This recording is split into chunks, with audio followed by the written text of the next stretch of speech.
the United States of America and to the republic for which it stands, one nation, under God, indivisible, with liberty and justice for all.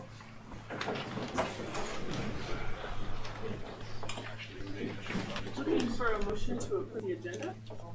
Second. Okay, been moved and seconded to approve the agenda. Any questions? All those in favor, please say aye. Aye. Opposed, same sign. Motion passes.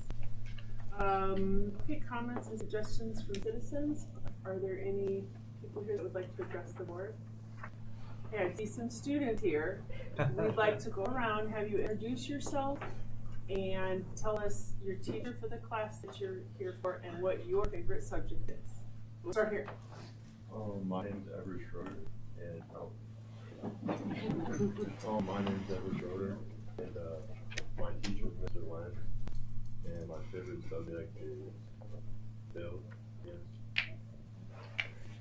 My name is Zach Clears. My teacher is Mr. Len. My favorite subject is English. My name's Eric Bechtel. My teacher's Mr. Lenz, and my favorite class is probably electrical. My name is Josh Black. My favorite class is probably math, and my teacher is Mr. Lenz. My name is Keaton Smeltzer. My teacher is Mr. Lenz, and my favorite class is strength training. My name is Rick Fisher. My teacher is Mr. Lenz, and my favorite class is probably math. I'm Thomas Schlichting. My teacher is Mr. Lenz, and my favorite class is entrepreneurship. Back row. My name is Griffin Frank. My teacher is Mr. Lenz, and my favorite subject is choir. My name is Tammy B. My teacher is Mr. Lenz, and my favorite subject is composition. My name is Olivia Graham. I'm Mr. Lenz, and my favorite subject is English. I'm Kamala Eller. Mr. Lenz is my teacher, and my favorite subject is English. Thanks for coming today. Any of us up here can sign your papers at the end, so happy to help you.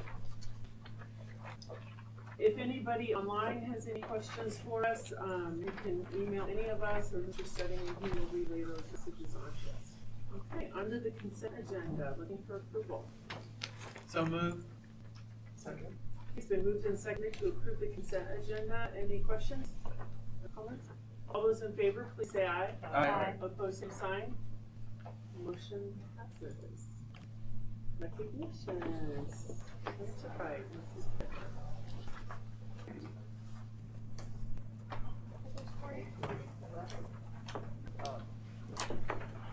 Hey, good evening, everyone. We have a couple of recognitions tonight.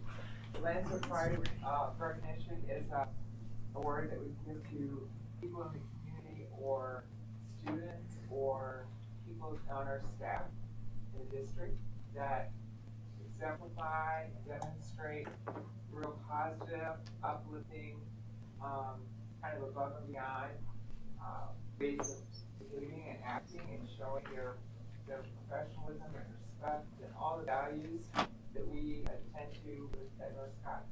So it's a very important award, and our school board, this is from us, we have a recognition team that leads and ensures that this is very important to us. So it's really fun to recognize folks that are going way, like I say, above and beyond just responsible things for our district and people. So now we have a couple of awards, as I said. The first one is Olivia Solgrave. Come on up, you. She's an ELA teacher. Congratulations, we surprised. All right, surprise. You're wonderful.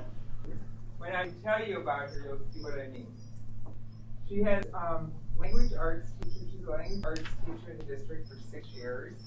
And during that time, she's had the opportunity to teach a wide range of students and courses. Currently, she teaches primarily freshmen and sophomores, including both regular and honors classes. I have also been fortunate, as she states, to be part of the Bridge, Alternative at-Risk program, since its creation in 2023. And we have heard about this, and presented. It was wonderful. Working closely with the Bridge team has been a unique and worthy experience for her. Other roles have included writing Saturday Attention, which is going to be fun. Teaching for several years in the Summer Academy program at Ed White, and most recently, co-running Credit Recovery during the summer at Northside High School. She grew up in the Quad Cities area, and she's glad to be joined by the Lansing family. We often talk about meeting students where they are, but Olivia lives that philosophy every single day, and it shows and she demonstrates it. Her impact is felt by parents and students alike, and many people would have put her name in for Lansing Pride Award because of the impact and how she's touched different lives in our district. We recently received a moving testimonial from a parent, this is just one of many, who was, in their own words, blown away by Olivia's approach. Rather than focusing on past academic struggles, Olivia chose to celebrate her son's personality and his wins and things that he's doing well, turning his years of dread into genuine enjoyment. And that's fantastic. That's what we like to see. But the praise doesn't stop there. Olivia was also nominated by the students who see her as a vital source of support for them and the other students they see that she affects. One student shared, "She helped me through tough family issues. She's very compassionate and likes to hear about all of our students' day." The importance of Olivia's actions go beyond this. It cannot be overstated. By balancing academic encouragement with deep personal compassion, she creates a classroom where students feel safe enough to learn and safe enough to talk and share with her, and seem to succeed. Olivia, thank you for your refreshing, insightful teaching, and the way you do help everybody feel good about themselves as you're doing this. I mean, you're such an impactful person. You help people feel different, better, and important in very many ways. So congratulations.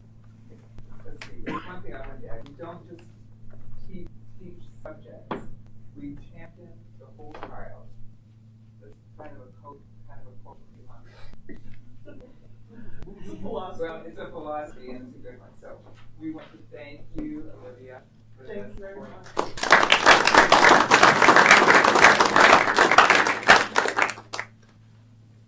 Now we need a hug. And a picture. Required. All right. Yeah. Thank you. Thank you. Olivia. Thank you. Bless you really. Thank you so much. Thank you so much. Keep up the good work for all of us. Now, our next little award is for a student, which, Mila, are you here? Vernon? Oh. Now, tell us, who do you have with you tonight? My mom and dad. Mom, Dad?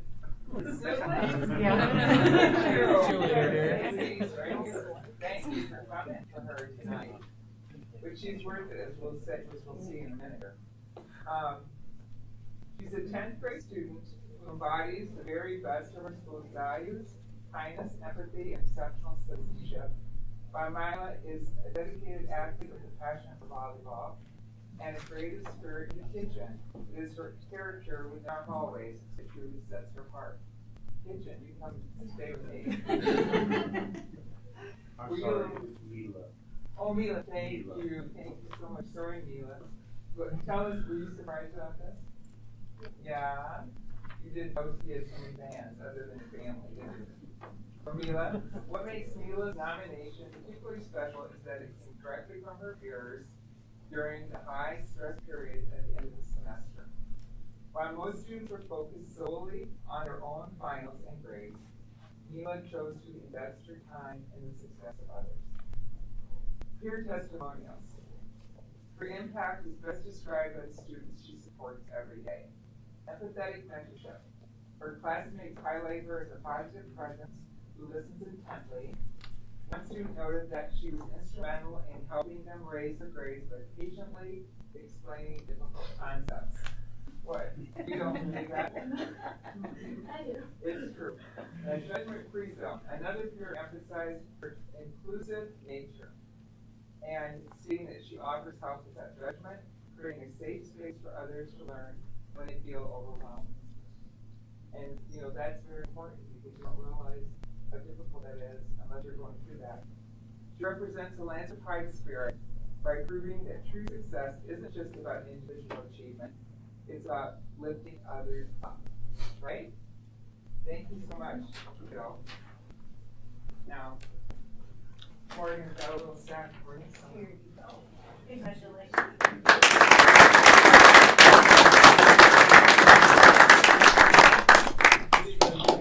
You're here tonight. Thank you, family. You guys don't have to. Thank you. Appreciate you so much. Keep up the good work too. Should have got the whole family in the picture, Michelle. Yeah.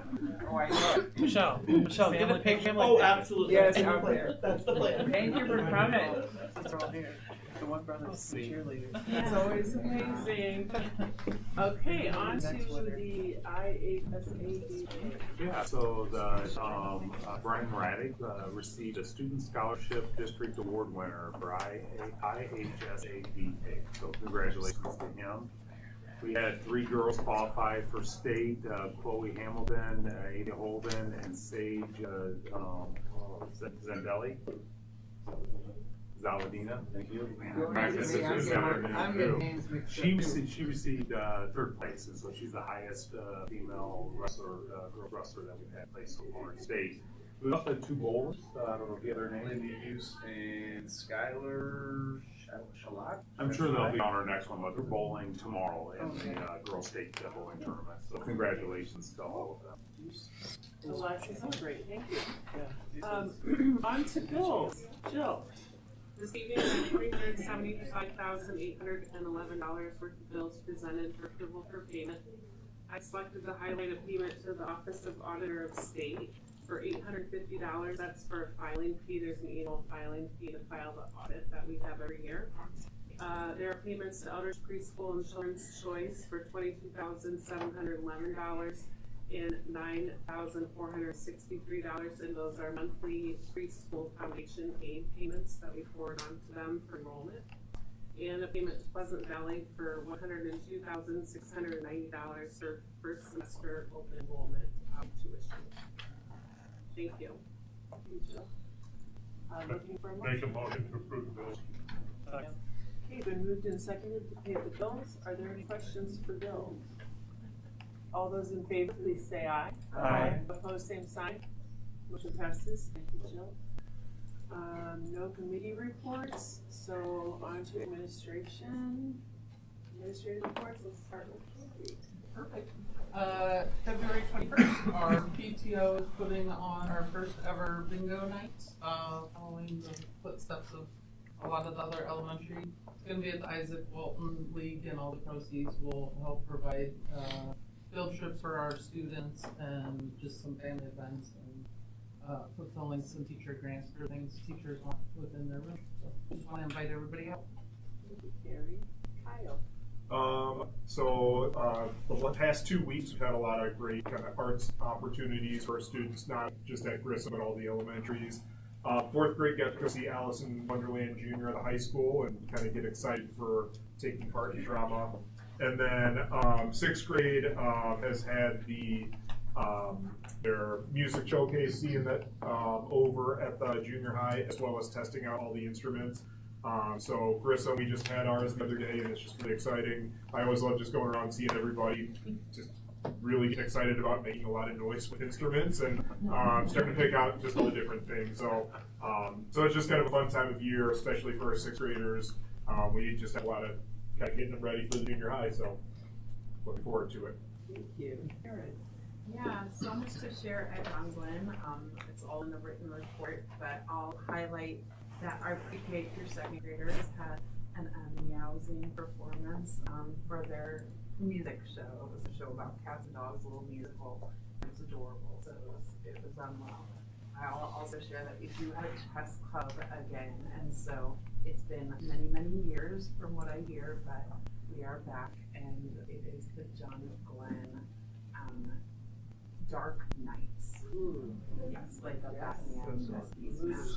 So here we come, guys. Very cool. Very cool. Lots of great things going on, but one thing I want to just highlight is that we've been able to hire a person, and our therapeutic classroom is up and going, and we've got the room situated just a little bit more training and, for Chad, and at which point we'll go start pulling students here real soon. So excited for that opportunity. My report, the RFP for summer projects went out last week.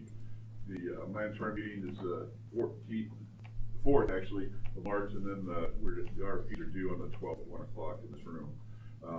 Otherwise, the maintenance department is fairly busy trying to keep all the buildings warm over the last few weeks of the cold spell. We really, knock on wood, we didn't really have any really major issues. We lost one floor pump and lost one heat exchanger, but we got it fixed right away. I can't believe it's time for summer, thinking of summer projects, but it is, isn't it? It's coming, Yeah. eventually. Thank you. Chad? All right. So we had all the sixth graders come over to the school, as Kyle was talking about. It's always great. It's crazy to think that we're thinking of the next school year already. But they did a phenomenal job. It's a great group of sixth graders. But as always, I'd like to point out at the top here our band performance at the auditorium at the high school. It's just fantastic. The level of play, when I hear them in October, and then just the development that takes place, it's phenomenal. So our new addition, renovation and new area is being utilized. They're doing a great job, and our staff is super happy, and we appreciate Scott getting all the temperatures correct, because that is definitely a thing. So thank you to the maintenance department. Definitely. Thank you. Andrew? Awesome. Just to highlight, I think my highlight is actually going to be on Bilski, but we had 4 great shows of Alice in Wonderland. They worked with the junior high kids too, and had my daughters went there that night with the horn to the hallways and played all the games. So they did a great job with that, and then the bookstore that's there. But Mr. Bilski's build class, there's some of the kids in some back on the shoulder, they must be in the construction 2 class, they're building sheds. But Mr. Bilski also partnered with Shive Hattery, engineering and architecture. They actually came to us last year.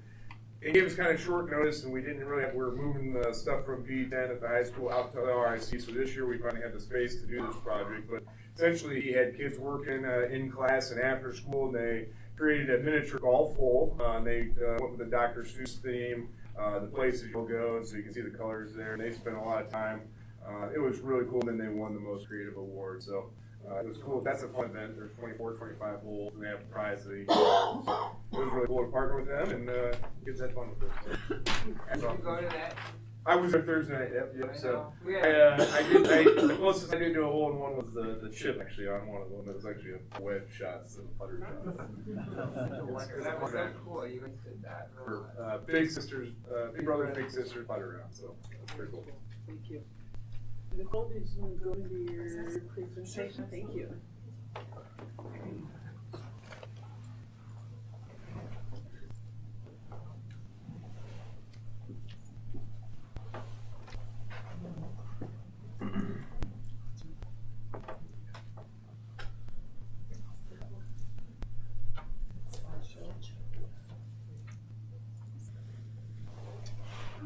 Okay, so we have ISAC 2026 just coming up right around the corner here, starting at the end of March. So March 31st through April 23rd will be our testing window. We'll start out the first week with just an elementary classroom taking ISAC, and then we'll roll into everyone taking it the second and third weeks.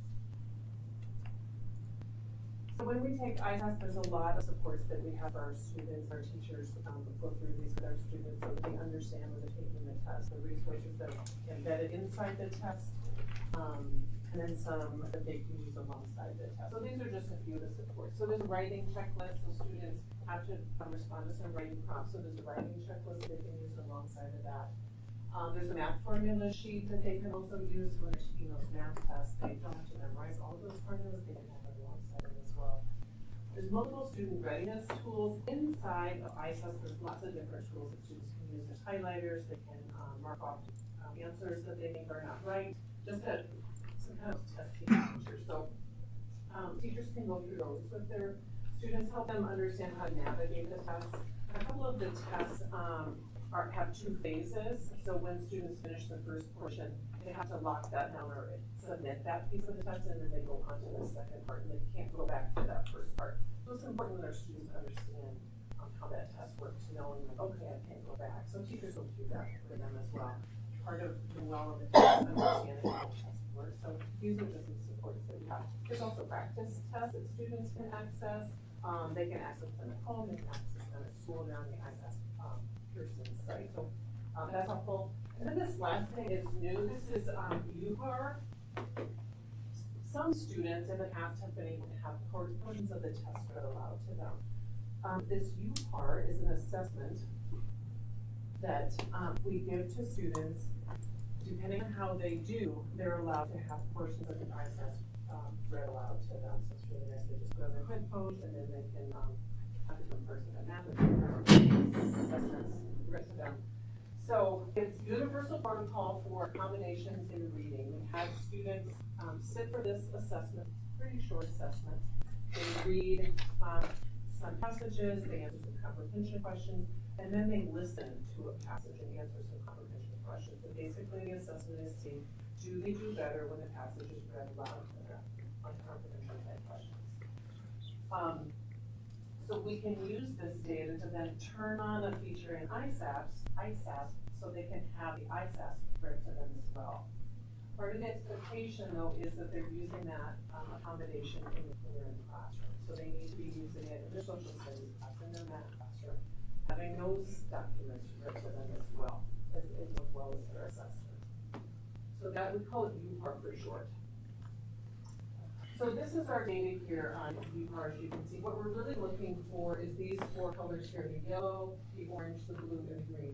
These are the percentage of our students, and this is through 12th grade, where having it read aloud to them showed that it could be beneficial for them. So either it helped them exceed their grade level in comprehension, and that's the green part. So when they listened to it and read to them, they were able to read above grade level. They got to grade level, so when they read it to themselves, they were reading below grade level, but when they had it read to them, they were able to meet grade level, so that's awesome.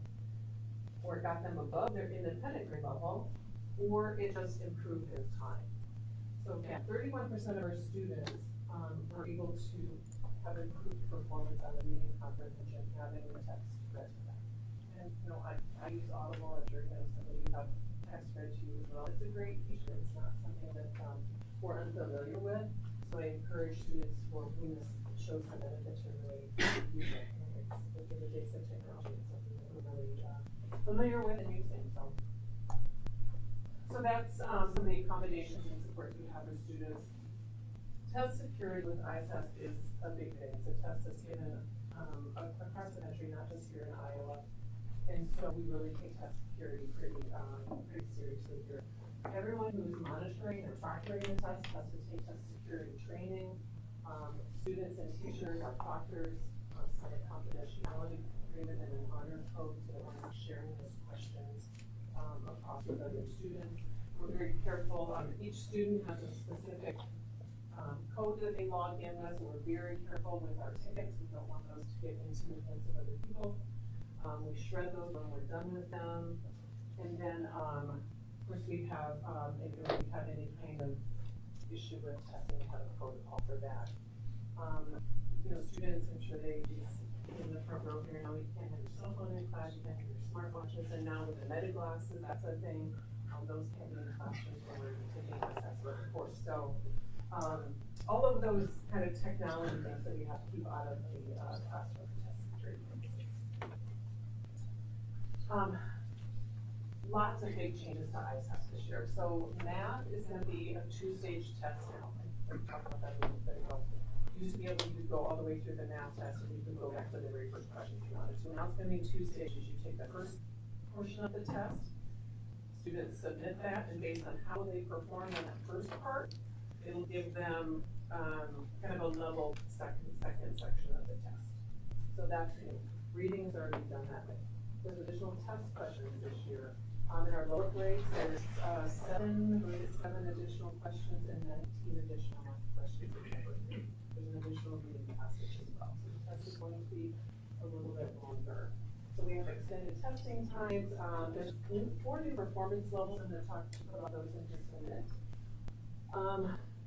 And our group reports are going to be delayed this year because we're changing how they're doing the scoring. So normally we have our results in the spring. We probably won't have them until fall this year. So lots of big changes. So this is just the time recommendations. This is last year. You can see For reading, they're recommending that we add anywhere between, roughly 10 minutes to the assessments.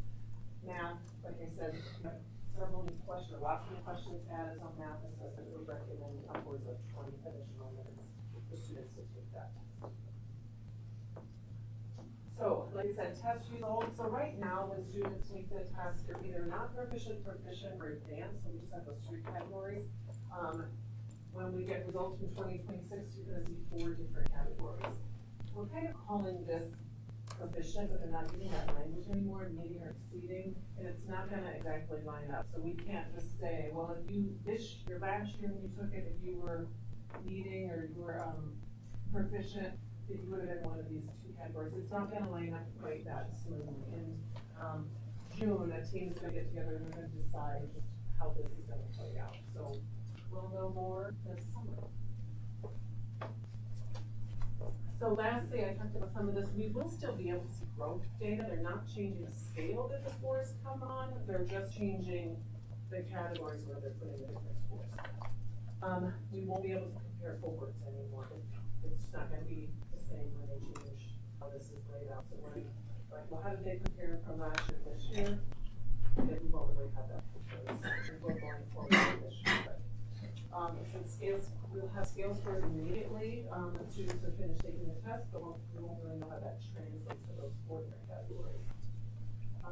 And the parents portal, where parents can get in and see how their students have done, we anticipate that to be August or September. So it'll be a little while to go over the results. Any questions about ISAS? The delayed results, is that going to affect student placement in classes? Because do you use those sometimes to determine if a student should be in honors or, is that going to be a problem for you? We do use multiple years for that, though. Okay. I think we'll be okay. So We not still just- have the scale scores, so we can still see how kids fall out of this, we can put them in order, but yeah, right. So it's really not going to be a huge inconvenience other than parents can get to it until Right, yes, I don't think it's possible. Okay. And state report card is impacted by this, so we're really curious on the math they're gonna choose to use. Yeah. To still do, because we still have to do the state report card, so there's a lot though that will, whether you're target school, whether you're not, and all of that, it does impact quite a bit when they start changing scores. And so, yeah, it is what it is. Right, and the reading and math plans that students have now, some of our younger students, it was based on proficiency, and so now they've changed it, so that'll delay some of that. And you're going to kind of go through those 4 scoring this summer. Your guys are going to go through that. Well, we won't do it. The state's putting together a team to decide how this is going to be, where they are going to line up. Gotcha. Yep, that's going to be in June. They have cut scores for those, like 620 to 650 is meeting, and then anything over 650 is. That's what they're going to do in June. Oh, okay. They'll decide, what those are. But the scores will still be similar, like numbers in range. Yep, the scale will be exactly the same. They're just going to redefine how they're going to put those cuts. And, how they're going to describe that. We really want to present the ISATs, one for you guys to know, but the public know is it isn't just like they send us the test, we hand them out, kids take the test. There's a lot of man hours put in just to get ready to take the test. There's a lot of security, there's a lot to do. One of the things we did, and I think we're one of the first districts to do, is the youth park. The state bought that accommodation that anybody could use in the state, but you had to do what we did and test kids and give kids that opportunity. And it's for more than just kids with IEPs. And so, there's a lot to go on into just one of the assessments. Obviously, it's a big one that we'll give out this spring. And so we thought it was good to publicly say, hey, it isn't, don't just get it, they fill out the bubble sheet, put their name on it like we did when we took the test, and you turned them in and it was all done. No, there's a lot that goes into giving this now. Yeah, it really looks like that UPARS is beneficial. It really is, and we put, I didn't do it. The tech team did a Google Read-Line on every student's Chromebook, so all students have access to a text reader. We just know that for some students, it's going to be really beneficial, but if you have a long text to read in a social studies class or a science class, and you know that's going to be beneficial to you, I encourage kids to use it. And it has highlight features, it has a ton of features, and it's just besides reading, so, yeah. Well, so 2,100 kids from you, that you give them all an assessment to see how they would. Right, they took it on, independently, but yes. Okay. And so will they automatically get these, or do they have to opt in, or how do they They automatically. choose to use it? Yeah, so everyone has Google Read, right, so they can all use it, and all students can use it. For ISAS, we have to turn that designation on for them all. Okay. So how are we day-to-day, deciding they can who, use it. anybody who showed that they potentially could improve on it, are you automatically turning it on for them?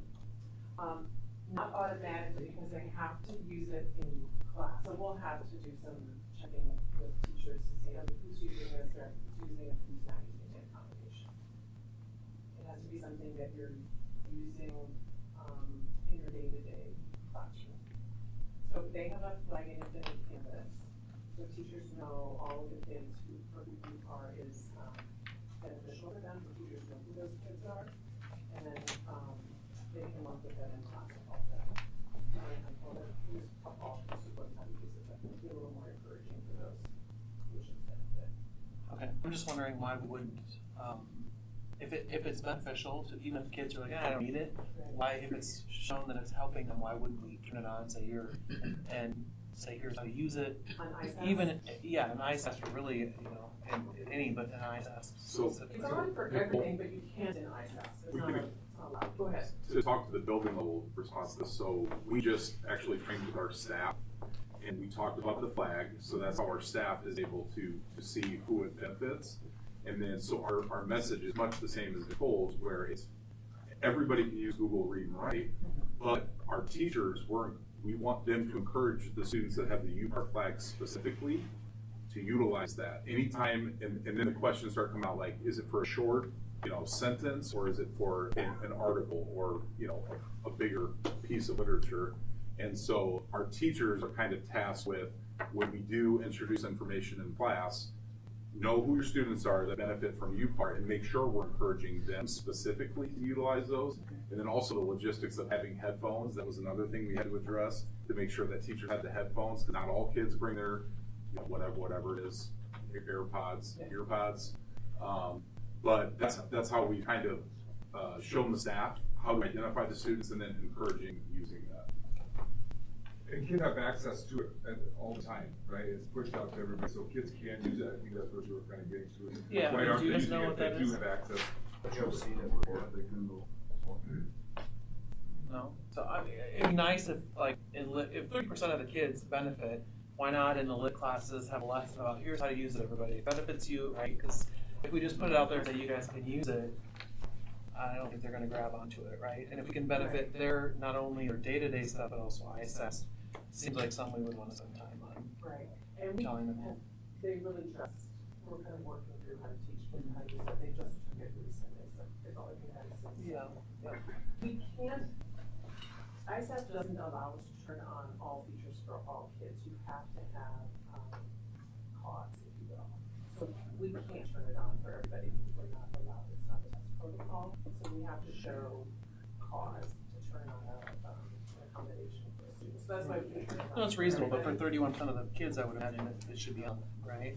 Right, and say for those 31%, we have to show that they're using it. You can't just say, well, you need it, so we'll turn it on. You have to need it and use it. And then we can turn it on. That's just the rules. So, yeah.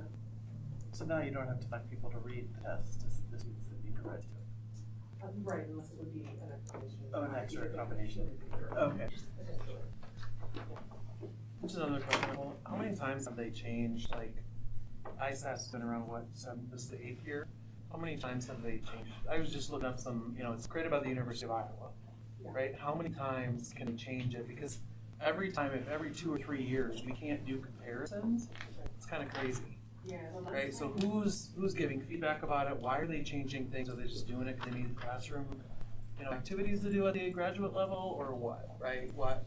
Because it's difficult. Do we have the opportunity at the legislative level or the at your level or whatever to give that feedback? What's the point of them changing the test all the time if we don't have comparisons? Right? It's hard to gather data and you guys to change things or improve things.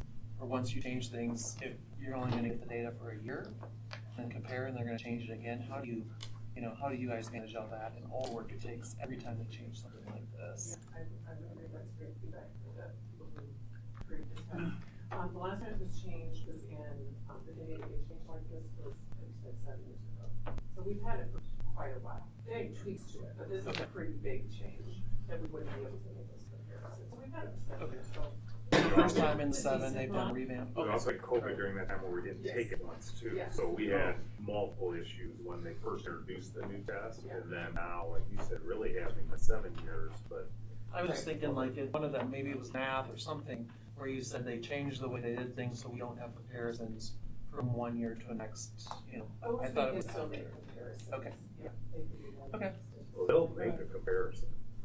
It's whether or not you agree with the math they choose to make that comparison. That's the hard part. They're making their own, they're putting in a formula and saying, let's, you know, you never write a dissertation on it, but we're gonna do it. We have to in order to meet our federal, report card. And they're saying we'll still be able to look at growth data because the scale's not changing. But what we call the scores is changing. So that we won't be able to compare. We should be able to see our growth research. I don't know the statistics. The other thing I point out, those are, the test really isn't a time test anymore. Those are suggested times. The student can take all the time they need to take a test. So that's much different. I know it says time. It's not a time test like it used to be, where you had 30 minutes, and if you didn't finish, that counted against you. That's not how these tests are. Right, yeah, that's just so we can schedule.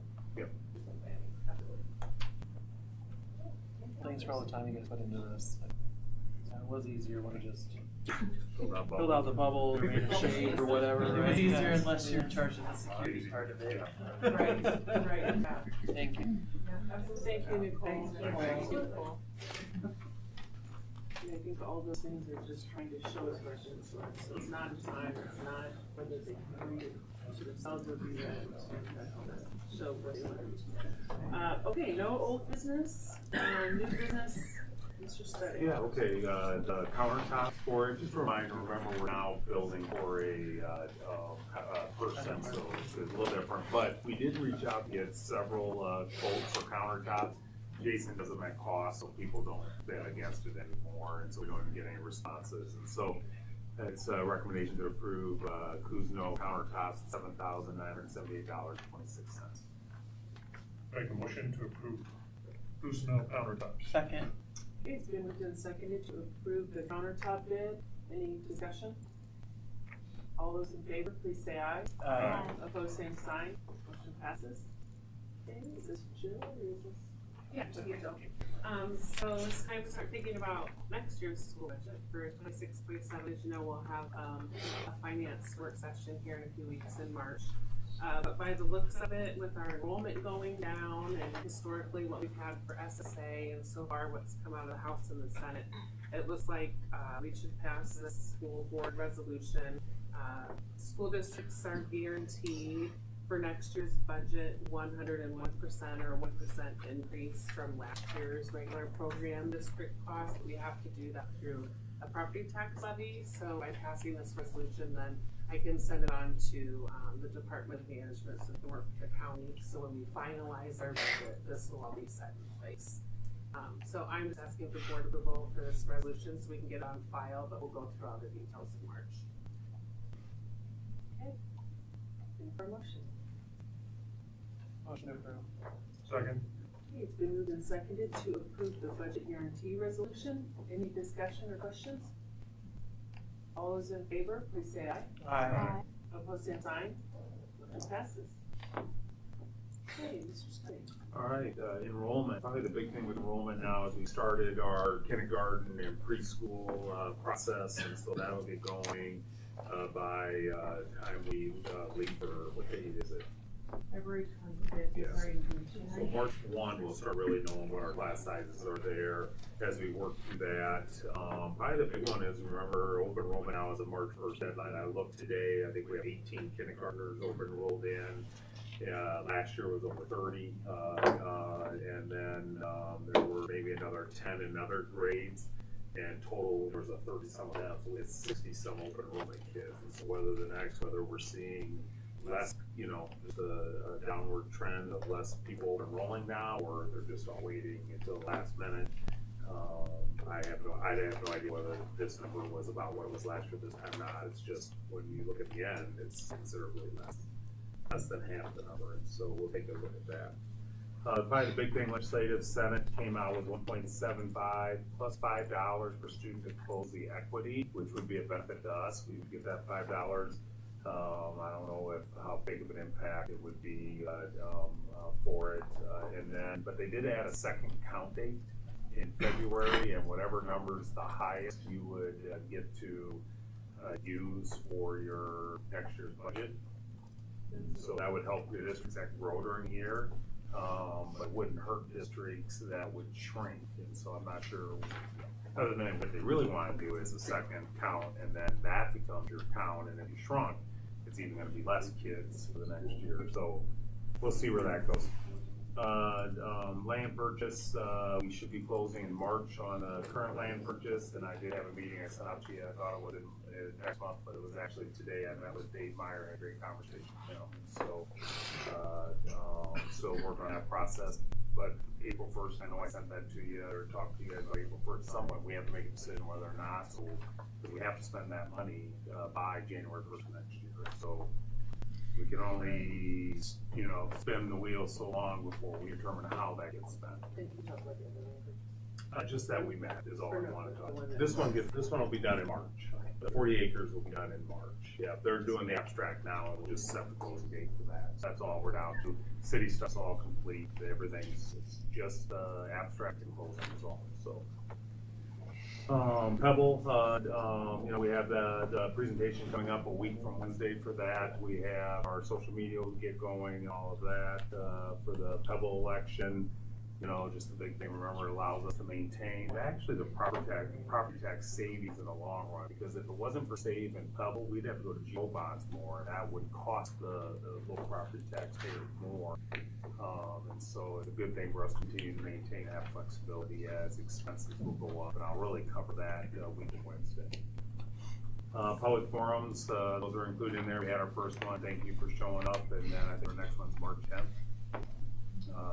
At Long Grove, March 9th at Princeton, and April 9th at Princeton, and April 14th at Buckland. So looking forward to do them. Just a reminder, President's Day is a school day. It's a full day of school. It's our snow makeup day. First time we've had it in the calendar, first time we've got to use it. So we'll see how people really like it next year when we do the calendar survey.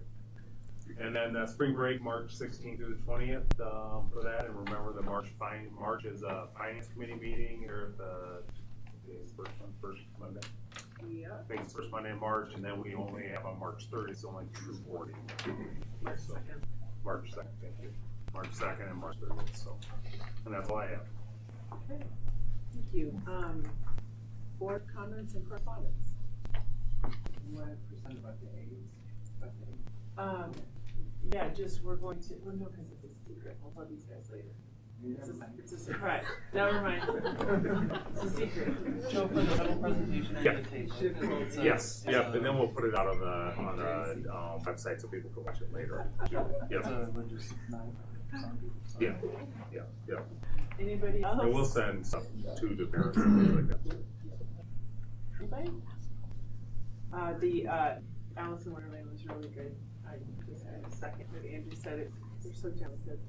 Yeah, that was so good. And the John Lewis music was so good. We got a lot of talented people there, don't we? Okay, if there's nothing else, I need a motion. If someone could read that motion. I move to hold a closed session as authorized by Chapter 21.51I of the Code of Iowa to review or discuss records which are required or authorized by state or federal law to be kept confidential. Okay, it's been moved and seconded to go into closed session. A roll call vote, please. Mr. Wood. Right. Eckhart, aye. Berthold, aye. Dunn, aye. Pepe, aye. Ditmer, aye. Lindemann, aye. I assume you're gonna sign So we student can stuff sign your now. stuff. Oh, this you have Not to waiting say, around. Yeah, you guys want to come up and get your. You want us to do it now? I know. Yeah.